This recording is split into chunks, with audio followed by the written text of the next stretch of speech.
as pessoas estão trocando a sua própria realização, a realização dos seus sonhos, dos seus projetos, pela garantia de não ser mandado embora.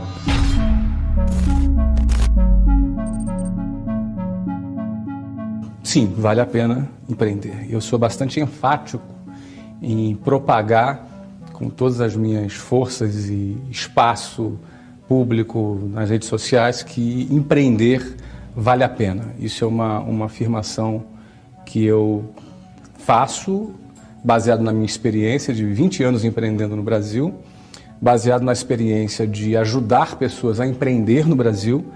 Afinal, nós temos centenas de franquias no Brasil com novos empreendedores que nós treinamos e ajudamos a empreender no Brasil e pessoas que têm bons resultados.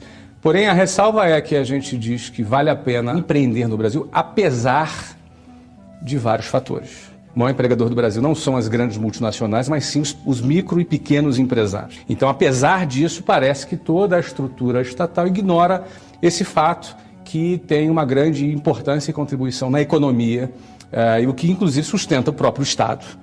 Não é? Então, apesar de tudo isso, apesar da complexa estrutura tributária, apesar das leis trabalhistas serem arcaicas e antigas e oneram bastante não apenas o empresário, mas até o próprio trabalhador, que às vezes ganha um salário e tem 35% descontado, e a empresa acaba pagando o dobro do que seria o salário bruto dele, e ainda com o líquido que lhe sobra, ele tem que pagar 50% de impostos embutidos em todos os produtos.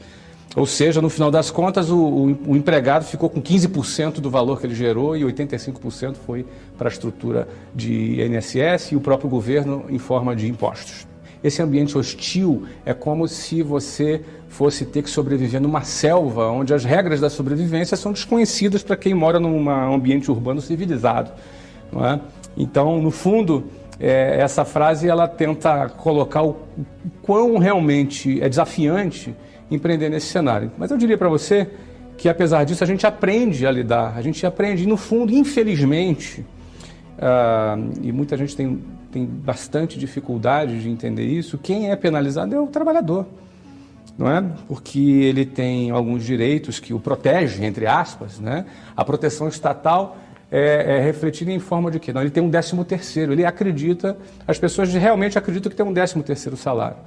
E, no fundo, isso são 12 salários diluídos em 13. No fundo, é o contrário. O trabalhador está emprestando dinheiro para o patrão sem juros, que é pago no final do ano. Não é? O fundo de garantia, eles acreditam também que é um direito. No fundo, é o contrário. É um empréstimo compulsório feito para o governo, remunerado abaixo da inflação, que, inclusive, ele não tem acesso a pegar aquele dinheiro quando ele precisa. E toda a contribuição previdenciária de INSS, ela vai por água abaixo quando as regras da própria Previdência vão mudar toda hora e não tem jeito de mudar porque a conta não fecha. Porque já é um modelo fracassado, já é um modelo que é fadado ao fracasso, é uma pirâmide financeira que depende da entrada de novos contribuintes para pagar aqueles que estão recebendo hoje, ou seja, todo mundo acredita que está fazendo uma poupança que um dia o governo vai usar essa poupança para pagar a aposentadoria dele, mas isso não é verdade. Não é? Para um jovem que trabalha hoje receber a sua aposentadoria no futuro, ele depende da existência de um outro jovem que talvez nem nasceu ainda, para ele trabalhar, para poder contribuir e assim ele receber. O problema é que a população ela está envelhecendo a cada ano que passa, logo você vai ter uma quantidade menor de jovens economicamente ativos, trabalhando principalmente pelo fato de que as famílias brasileiras têm a cada ano que passa menos filhos. Ou seja, essa conta não fecha e não vai fechar. E as pessoas estão ali contribuindo e o pior, não tem a contrapartida que deveria ter. Ou seja, em vez de ter uma escola de qualidade pelos impostos que contribuem, não tem. Aí tem que pagar a escola privada. Paga de novo. Plano de saúde, não é? A parte da segurança pública, então, é um caos. Esse é o cenário, não é para amador. O Brasil não é para amador. Agora, eu digo que o empresário, ele aprende a trabalhar, ele aprende a sobreviver nessa selva. Mas o que realmente me desperta um grande lamento é pelo cara que trabalha, que ainda, em alguns casos, acredita que está sendo protegido, e no fundo, ele está vivendo num sistema onde o poder de compra dele é menor, porque ele ganha menos dinheiro, poderia ganhar mais e ganha menos. O empresário perde, mas ele sabe sobreviver na selva. Não é? O trabalhador não tem alternativa. Ele é o que mais perde. E perde ainda com síndrome de Estocolmo, apaixonado por aqueles que o sequestraram. não é? Na realidade, todo esse sistema que é patrocinado pelo Estado sequestra o trabalhador e ele fica refém desse sistema, né? Isso tira completamente o poder de compra das pessoas, principalmente da classe média. Eu acho um desastre a educação no Brasil, não é? As empresas cada vez mais têm dificuldade de ocupar as vagas porque você tem muita gente desempregada e você tem dificuldade de ocupar as vagas. Porque, infelizmente, o sistema de ensino ele não prepara as pessoas para o mundo real. O sistema de ensino é aquela bolha controlada pelo MEC e que não prepara as pessoas para a realidade do mercado. As pessoas chegam sem saber falar em público, sem saber escrever uma redação, sem saber falar inglês, passam 12 anos sentado na cadeira de uma escola do ensino fundamental, do ensino médio, e sai sem falar inglês. É claro que algumas empresas, como a minha, por exemplo, se aproveitam desse fato para vender um produto porque é um curso de inglês. Eu sou fundador de uma grande rede de escolas de inglês no Brasil e, obviamente, essa minha empresa só existe porque a escola é incompetente. Se a escola fosse competente, essa empresa não existiria. Então, como as pessoas saem do sistema de ensino sem ter noções mínimas de educação financeira? Elas não têm noções mínimas de educação financeira, não é? Ou seja, todo esse contexto, quando você olha para isso, você percebe que a escola não prepara o nosso jovem para a realidade. Aí ele é vomitado lá no mercado de trabalho, quando ele sai da faculdade, com o diploma pendurado na parede, e ele está absolutamente despreparado. Então, as empresas cada vez mais têm optado em fazer a sua própria formação, ter que escolher bem, peneirar bem para tentar encontrar alguém com algum preparo, mas a gente tem que acabar preparando mais as pessoas, porque, infelizmente, a preparação feita pelo modelo de ensino é muito fraca. A gente passou por um período onde nós tínhamos mais de 18 milhões de jovens se preparando para fazer concurso público. Eu não tenho nada contra o serviço público, acho que é importante existir pessoas capacitadas no serviço público, mas acho que 18 milhões já é demais, não é? Eu acho que já começa a existir uma coisa que antecede a essa escolha, que é uma cultura, que é a cultura do funcionalismo público, é a cultura da dependência do Estado, da busca pela estabilidade, como se isso fosse o que fosse nos realizar. As pessoas estão trocando a sua própria realização, a realização dos seus sonhos, dos seus projetos, pela garantia de não ser mandado embora.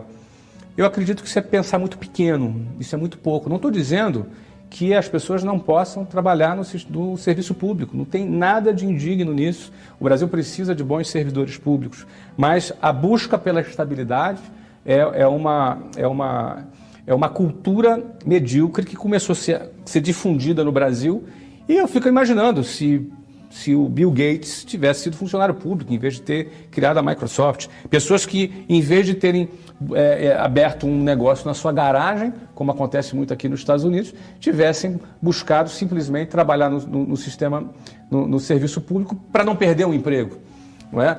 Ou seja, o oposto disso é o apetite pelo risco. É uma outra cultura, a cultura do apetite pelo risco. Olha, eu tenho um sonho, eu tenho um objetivo, eu vou lutar por isso. Pode ser que eu consiga, pode ser que eu não consiga, não tenho nada garantido. Até porque na vida nada é garantido. Desde quando você nasce até quando você morre, você não tem nenhuma garantia, a não ser que nasceu e vai morrer, não é? Então não existe nada garantido. Nem a própria estabilidade no serviço público, como a gente vê hoje no Brasil, muitos funcionários públicos não estão recebendo salário, basta uma crise econômica, a lei muda, algumas pessoas são demitidas, ou seja, a estabilidade não existe, essa é uma frase que eu costumo repetir. No entanto, essa cultura da estabilidade, ela é oposta, ela é antagônica à cultura do empreendedorismo. E para um país crescer, e um país que eu já falei que tem 70% dos empregos gerados por pequenos e microempresas, para um país resolver o problema do desemprego e ele se desenvolver, o mercado se desenvolver, precisa de mais gente pensando e querendo vencer dentro desse sistema, apesar de todas as dificuldades que existem. Ou seja, quem nasce primeiro, o ovo ou a galinha?